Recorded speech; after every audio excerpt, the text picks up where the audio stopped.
അമ്മേ, എന്താ മോനെ ഇത്രയും വൈകിയത്? ഇന്നലെ വരുന്നാ ഞാൻ വിചാരിച്ചത്.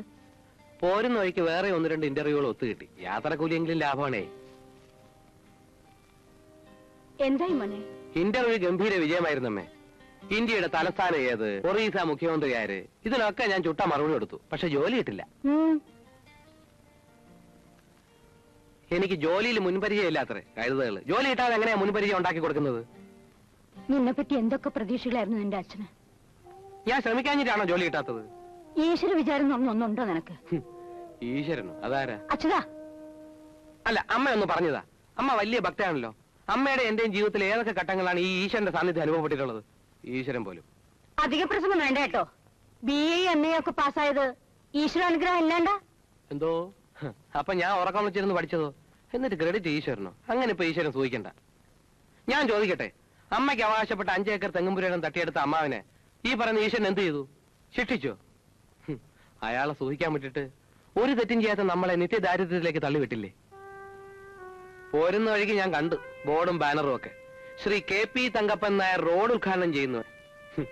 വരട്ടെ, അയാളെ ഞാൻ ഒരു പാഠം പഠിപ്പിക്കുന്നുണ്ട്. അച്യുതാ, അദ്ദേഹം നിന്റെ അമ്മാവനാ, മറക്കണ്ട. മറക്കാനോ? എപ്പോഴും ഞാൻ ഓർമ്മിക്കുന്നുണ്ട്.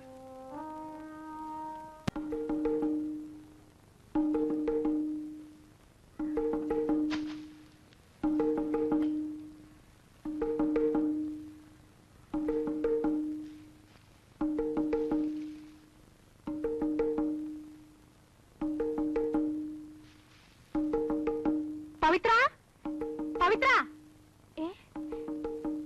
പവിത്ര, പവിത്ര, പവിത്ര, എവിടെ പോയി? നിക്കണവിടെ, മുടിയാൻ പറഞ്ഞവനെ. എടാ, നീ ഒരു കാലത്ത് ഗുണം പിടിക്കില്ലടാ. വേണ്ട, പക്ഷെ എന്റെ ജീവിതകഥ ഈ നാട്ടിലെ അച്ഛനമ്മമാർക്ക് ഒരു പാഠമായിരിക്കണം. ഞാൻ എങ്ങനെയൊരു തേങ്ങാമോഷ്ടാവായി? ഇന്ന് ഞാൻ നിനക്ക് കാണിച്ചു തരാടാ. നിന്റെ അച്ഛനിങ്ങ് വരട്ടെ. വരട്ടെ, എന്റെ അച്ഛൻ എന്ന് പറയുന്നത് വരട്ടെ, കംപ്ലീറ്റ് ആയിട്ട് വരട്ടെ. പ്രായപൂർത്തി ഓട്ടവാശമുള്ള ഒരു ചെറുപ്പക്കാരന്റെ ആവശ്യങ്ങൾ എന്തെന്ന് മനസ്സിലാക്കാൻ കഴിയാത്ത ആ മനുഷ്യനെ ഉണ്ടല്ലോ, ഞാനും ഒന്ന് കാണാനിരിക്കുക. അയ്യോ, പോയോ? ഈശ്വര, ഇങ്ങനെ ഒരുത്തനാണല്ലോ എന്റെ വയറ്റിൽ ജനിച്ചത്.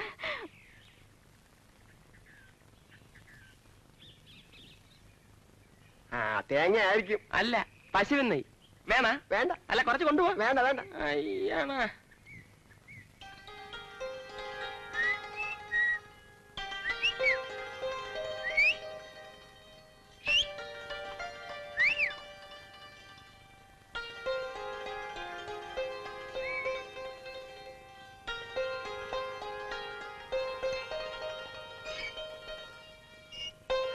ഒന്നുമില്ലേ? എന്തോന്ന്? കയ്യിലൊന്നും ഇല്ലെന്ന്. വല്ല തേങ്ങയോ കുരുമുളകോ കശുവണ്ടി എന്തെങ്കിലും ഉണ്ടെങ്കിൽ എടുത്തോണ്ട് വന്നാൽ മതി. അയ്യ, നിന്നെ പോലെ കള്ളനായി ജീവിക്കാൻ എനിക്ക് കഴിയുന്നില്ല. ഞാൻ നല്ലവനാകാൻ തീരുമാനിച്ചു. ഓഹോ, എന്നാ ഞാൻ വരട്ടെ. എന്റെ കൂടെ നടന്ന് നിന്റെ സൽപ്പേര് കളയണ്ട. അല്ല, കൂടെ നടക്കുന്നതിൽ പ്രശ്നമൊന്നുമില്ല. എന്റെ കയ്യിലുള്ളത് കളവ് മുതലാണ്. 3 തേങ്ങ. ഇത് വിറ്റ് കിട്ടുന്ന കാശ് കൊണ്ട് ചായ വാങ്ങി തന്നാ നീ കുടിക്കുവോ? കുടിക്കാം. കുടിക്കുവോ? അത് കുടിക്കും. എന്നാ വാ, കുടിപ്പിക്കാം കേട്ടാ. വാ, നിന്നെ ഞാൻ ഇന്ന് കുടിപ്പിക്കാം.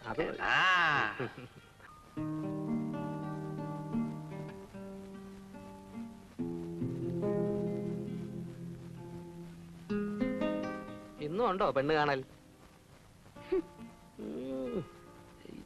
നന്ദിനി, അമ്മായി ഇവിടെ ഇല്ലേ? കണിയനോട് പോയി ചോദിക്കൂ. ഒന്നിരിക്കുന്നു രാവിലെ. ഭയങ്കര സ്റ്റൈല് തന്നെ പെണ്ണിന്. അമ്മായി, ചായ കുടിക്കാൻ ഒരാളൂടി ഉണ്ട് കേട്ടോ. അച്ഛതനോ? കണ്ടിട്ട് കുറെ ദിവസം ആയല്ലോ. എന്ത് പറയാനേ അമ്മായി, ഓരോ പ്രശ്നങ്ങളും പ്രാരാബ്ദങ്ങളുമായിട്ട് ഇങ്ങനെ നടക്കുന്നു. എന്തായി മോനെ നിന്റെ ജോലിയുടെ കാര്യം? ദൈവം സഹായിച്ച് ഇതുവരെ ഒന്നും ശരിയായിട്ടില്ല. എന്താ ഇത്ര ചിരിക്കാൻ? തമാശ കേട്ടതുപോലെ. നീ ഇപ്രാവശ്യം ജയിച്ചില്ലോടി. അമ്മായി എവളെ 7 പ്രാവശ്യം എഴുതിയില്ലേ? ഇതുവരെ ജയിച്ചില്ലേ? എവിടെ ജയിക്കാൻ? ഇവള് പാസ്സായ ഞാൻ തിരുപ്പതി പോയി തല മുണ്ടനം ചെയ്യാന്ന് വരെ നേർന്നതാ. അതുകൊണ്ട് രക്ഷയുണ്ടായില്ല. രക്ഷയുണ്ടായി? അമ്മായിയുടെ തല രക്ഷപ്പെട്ടല്ലോ. അത് നേരാ. അമ്മ ഇനി ഇക്കാര്യം നാട്ടിൽ ആരോടും പറയാൻ ബാക്കിയില്ലല്ലോ. കേട്ടാ തോന്നും അമ്മ വലിയ IAS ആണെന്ന്. ആ കാപ്പി അച്ഛന് കൊടുക്കടേ. വേറെ ഒഴിച്ചു കൊടുത്താ മതി. ഞാനിന്ന് വെച്ചു തന്നാലുണ്ടല്ലോ. ഇതിനെയൊക്കെ വല്ലവന്റെയും കൂടെ ഇറക്കി വിടാന്ന് വെച്ചാ അങ്ങോട്ടൊരു പ്രാന്ത് കേട്ടില്ലേ? തല പോയാലും ഗൾഫിൽ ജോലിയുള്ള ഒരുത്തന്റെ കൂടി അല്ലാതെ ഇവൾ അയക്കത്തില്ല പോലും. ഡോക്ടറും വേണ്ട, എഞ്ചിനീയറും വേണ്ട. അല്ല, 1-2 ഗൾഫുകാർ കല്യാണാലോചനയായിട്ടൊക്കെ വന്നിരുന്നു എന്ന് കേട്ടല്ലോ. ഒന്നും ശരിയായില്ല മോനെ. ഏതോ അസൂയക്കാര് മുടക്കിയതാണെന്നാ പറയുന്നത്. ആട്ടെ, ഇപ്പൊ വേറെ വല്ല ആലോചനയുണ്ടോ? ആ, അടുത്ത ബുധനാഴ്ച പുതുക്കാട്ടിൽ ഒരു ആലോചന വരുന്നുണ്ട്. എവിടുന്ന്? പുതുക്കാട്ടിന്ന്. വലിയ തറവാട്ടുകാരാണത്രേ. ചെറുക്കൻ ദുബായിലാ. ഈ പുതുക്കാട്ട് പാർട്ടിയുടെ വീട്ടുപേരറിയാമോ? എന്തോ പറഞ്ഞു. എന്താ നാടി അവരുടെ വീട്ടുപേര്? വടക്കേ ചേളകത്ത്. ആ, അതെ. ഒക്കെ കാണാതെ പിടിച്ച് വെച്ചിരിക്കല്ലേ. നിന്റെയൊക്കെ യോഗമടി. വടക്കേ ചേള.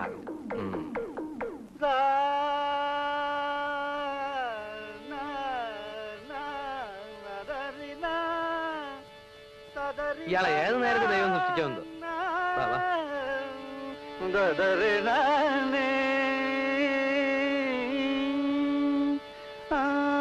മഞ്ഞണിക്കൊമ്പിൽ കിങ്ങിണിക്കൊമ്പിൽ തുണയവിടെ ഇണയവിടെ തുണയവിടെ സിന്ദൂര കുറു. എന്റെ പൊന്നു കുഞ്ഞുങ്ങളെ, മണി 2 ആയില്ലേ? എനിക്ക് എന്തെങ്കിലും കഴിക്കണ്ടേ? ഒരു 5 രൂപ കൊടുക്കും. വയറ് നിറച്ചു പോയി കഴിച്ചോ. ദേ, മനുഷ്യനെ ഒരുമാതിരി കളിപ്പിക്കുന്നതിനൊക്കെ ഒരു പരിധിയൊക്കെ ഉണ്ട്. ഒന്നുകിൽ നിങ്ങൾ എനിക്ക് എന്റെ കാശിത, അല്ലെങ്കിൽ നിങ്ങൾ എല്ലാം കൂടെ ചേർന്ന് എന്റെ തല്ലിക്കൊല്ല്. പണം പിരിഞ്ഞിട്ട് അവന്റെ മാഷ പറഞ്ഞിടുവാന്നുള്ള ഞങ്ങളുടെ ഉത്തരവാദിത്തമല്ലേ? മാഷെന്താ അങ്ങനെ പറഞ്ഞു? അതെന്താ അങ്ങനെ പറഞ്ഞു? ഗാനമേള കഴിഞ്ഞിട്ട് ഇന്നേക്ക് 15 ദിവസമായി. പിരിഞ്ഞിട്ട് കാശ് നിങ്ങളെല്ലാം കൂടെ ചേർന്ന് വെള്ളം അടിച്ച് നശിപ്പിച്ചല്ലേ? എവിടെ പിരിഞ്ഞിട്ടി? മാഷ് ഗാനമേള തുടങ്ങി അവസാനിപ്പിക്കുന്നവരെ ആളുകൾ നിർത്താതെ കൂവല്ലായിരുന്നു. അത് ശരിയാ. ടിക്കറ്റ് മുഴുവൻ കടമായിട്ടല്ലേ കൊടുത്തത്. മാഷിന്റെ ഗാനമേളയുടെ ഭംഗി കാരണം ഒരുത്തനും കാശ് തന്നില്ല. അല്ല, അത് പിന്നെ സംഗീതവാസനയില്ലാത്ത മരങ്ങോടന്മാരുടെ ഇടയിൽ കിടന്ന് പാടിയതിന്റെ ശിക്ഷ എന്ന് പറഞ്ഞാൽ മതിയല്ലോ. മാഷിനിപ്പോ നാട്ടിൽ പോയിട്ട് വലിയ അത്യാവശ്യ കാര്യമൊന്നുമില്ലല്ലോ. അല്ല, ദൈവം സഹായിച്ച് ഭാര്യ ഉപേക്ഷിച്ചു പോയി. പിടക്കോഴികളുമില്ല. മാഷ് കുറച്ചു ദിവസം ഇവിടെ തന്നെ നിന്നാൽ പല ഗുണങ്ങളും ഉണ്ടാവും. ആർക്ക് ഗുണം? മാഷിനും ഞങ്ങൾക്കും. മനസ്സിലായില്ല. മാഷ് അന്യനാട്ടുകാരനായതുകൊണ്ട് എന്റെ അമ്മാവന് ആളെ പിടികിട്ടത്തില്ല. ഞങ്ങളുടെ കല്യാണം കലക്കി ഗ്രൂപ്പിൽ മാഷിന് പല വിലപ്പെട്ട സംഭാവനകളും ചെയ്യാൻ കഴിയും. കല്യാണം കലക്കി ഗ്രൂപ്പ്? കാര്യം എന്താന്ന് വെച്ചാൽ ഞങ്ങളൊന്ന് തെളിച്ചു പറ. എല്ലാം പറയാം. അതിനുമുമ്പ് നമുക്കെല്ലാം കഴിക്കാം. അത് കൊള്ളാം. നീ ഇനി വല്ലതും കഴിച്ചിട്ടാവട്ടെ.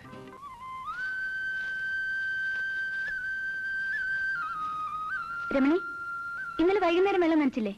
നനച്ചോ? എവിടെ നനച്ചു? ദേ, ഞാൻ അച്ഛനോട് പറഞ്ഞു കൊടുക്കും കേട്ടോ. ഇതൊക്കെ വാടിയിട്ടുണ്ടല്ലോ. നന്ദിനി, മുതലാളി അമ്മ മേൽനോട്ടത്തിന് ഇറങ്ങിയതാവും. അമ്മാവൻ പുതിയതായി വാങ്ങിച്ച ബസ്സിന് നിന്റെ പേരാണ് ഇടാൻ പോകുന്നെന്ന് കേട്ടല്ലോ. Nandini transport company. നല്ല ഉചിരം പേര്. അതിന് ഈ പറയുന്ന ആൾക്ക് ഒരു നഷ്ടമില്ലല്ലോ. ഞങ്ങളുടെ ബസ്സിന് ഞങ്ങൾക്ക് ഇഷ്ടമുള്ള പേരിടും. അതിനിപ്പോ എന്റെ പൊന്നിനും കൂടെ ദേഷ്യപ്പെടുന്ന എന്തിനാ? ദേ, അച്ചോട്ടിന് എപ്പോഴും എന്നെ ഇങ്ങനെ കളിയാക്കിയാൽ ഞാൻ അച്ഛനോട് പറഞ്ഞു കൊടുക്കും. നിന്റെ അച്ഛൻ ആര്? കളക്ടറോ? പാടി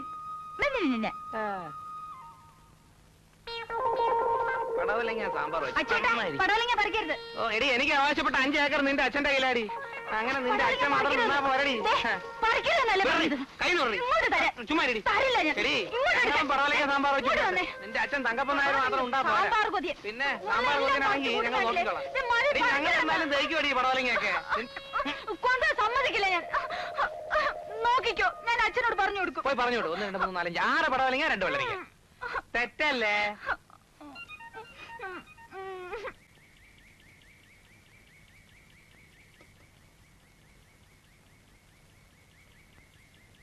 ഇനിയും ഒരുപാട് പോണോ? ഇതാ ഈ വഴി പോണം.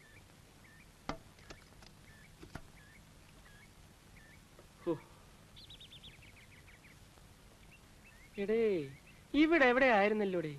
നിനക്ക് ഈ കണ്ടക്ടർ എങ്ങനെയാ പരിചയം? അത് ഞാൻ പണ്ട് വർഷാപ്പിൽ പോയിരുന്ന സമയത്ത് ഇയാള് പണിയെടുത്തിരുന്ന ബസ് അവിടെ റിപ്പയറിന് വരും. അന്നേ ഇയാള് ഭയങ്കര മോഷണമായിരുന്നു. മോഷണമായിരുന്നെന്ന് ഒരു 3-4 ബസ് മുതലാളിമാരെയെങ്കിലും ഈ രാഘവൻ കുത്തുവാളെടുപ്പിച്ചിട്ടുണ്ട്. ഇവിടെ ചെക്കിംഗ് ഇൻസ്പെക്ടർ മുമ്പ് നിൽക്കുമ്പോഴല്ലേ ടിക്കറ്റ് കൊടുക്കാൻ കാശ് വാങ്ങിക്കുന്നത്. അതൊക്കെ ഒരു നേക്കടേ. നമ്മൾ സത്യസന്ധന്മാരെ കൊണ്ടൊന്നും പറ്റത്തില്ല. നിന്നെ കൊണ്ട് പറ്റൂടാ. എന്നാ ഞാൻ എന്നേ രക്ഷപ്പെട്ടു പോയെന്ന്. എങ്ങോട്ടാ? ഇങ്ങോട്ട് വാടേ. രാഘവേട്ടനെ കാണാൻ തന്നെ. എന്താ വിശേഷം? ഒരു കോളുണ്ട്. എന്ത് കോള്? എല്ലാം പറയാം വാ. ഇതിനൊന്ന് കെട്ടിക്കോട്ടെ ഈ സാധനത്തിന്. പിന്നെ അല്ല, ഇപ്പൊ ഏതെങ്കിലും ബസ്സിലെ കണ്ടക്ടറാണോ? മതിയുടെ, ഇനിയൊന്ന് വിശ്രമിക്കണം. ആവശ്യത്തിലേറെ സമ്പാദിച്ചു കാണും. കുഴപ്പമൊന്നുമില്ല. ഒരു 10-15 പശുക്കളുണ്ട്. 2 ഏക്കർ നെൽപ്പാടം വിലക്ക് മേടിച്ച്. പക്ഷെ 2 ലക്ഷത്തിന്റെ വീട് പ്ലാൻ ചെയ്ത് പണി നടന്നുകൊണ്ടിരിക്കുമ്പോഴാ MP ട്രാൻസ്പോർട്ടുകാർ എന്നെ പിരിച്ചുവിട്ടത്. വീട് പാതി നിൽക്കുക. ഇതേതായി പുതിയ കുരിശ്? ചിരിക്കല്ലേ ചിരിക്കല്ലേ ചിരിക്കല്ലേ. ഇത് നമ്മുടെ സ്വന്തമാണ് തന്നെ. ഹലോ. അയ്യോ അല്ല കൊള്ളാം കൊള്ളാം. എന്തിനാ പിരിച്ചുവിട്ടത്? സംശയത്തിന്റെ ബലത്തിലായിരിക്കും. അല്ലാതെന്താ? സംശയം? ആ ചെക്കിംഗ് ഇൻസ്പെക്ടർമാരെ എന്നെ പിരിച്ചുവിട്ടല്ലെന്ന്. ഞാൻ റൂട്ടിൽ പോകുമ്പോ മാത്രം എന്താ കളക്ഷൻ കുറയുന്നേന്നൊരു സംശയം. ചെക്കിംഗ് ഇൻസ്പെക്ടർമാര് 18 ഒന്നും 19 ആവും നോക്കി എന്നെ കൈയോടെ പിടിക്കാൻ. സാധിച്ചില്ല. എന്നാ വീട് പണി നിർത്തിയെടുത്തു വീണ്ടും തുടങ്ങാം. ഞങ്ങളുടെ റൂട്ടിൽ ഒരു ബസ് ഓടാൻ പോകും. അല്ല എന്നെ പറ്റി അറിയാവുന്ന ആരെങ്കിലും എന്നെ കണ്ടക്ടർ ആക്കൂ. അല്ല ഒന്ന് ആലോചിച്ച് നോക്കിയേ. യോ ഇതെന്താണെന്നറിയാമോ? മനസ്സിലായില്ല. ഇത് പുതുക്കാട് MLA റെക്കമെൻഡേഷൻ ലെറ്ററാണ്. ഈ ബസ് ഉടമ തങ്കപ്പൻ നായർക്ക് മൂർഖൻ പാമ്പിനേക്കാൾ പേടിയാണ് രാഷ്ട്രീയക്കാര്. ഈ പുതുക്കാട് MLA എന്തിനാ എന്നെ റെക്കമെൻഡ് ചെയ്യുന്നേ? കത്ത് തീരുമൊക്കെ ഞങ്ങൾ തന്നെ ഉണ്ടാക്കിയതല്ലേ? നേരാണോ? ഉവ്വ്. അതെയോ? രാഘവേട്ടൻ നാളെ തന്നെ മൊലാളുടെ വീട്ടിൽ വരണം. ഇന്റർവ്യൂ ഉള്ളതാ. ശരിയാവോ? അതാ ഞങ്ങൾ ഇവിടെ ഒരു കാര്യം സംസാരിച്ചോണ്ടിരിക്കുക. അതിനിടയ്ക്ക് കേട്ടിട്ട് കച്ചകച്ചൊന്നും പറയണ്ട. എന്റെ അമ്മയുടെ ഭാവ പറ പറ പറ പറ പറ. ശരിയാവുന്നേ. ഉവ്വോ.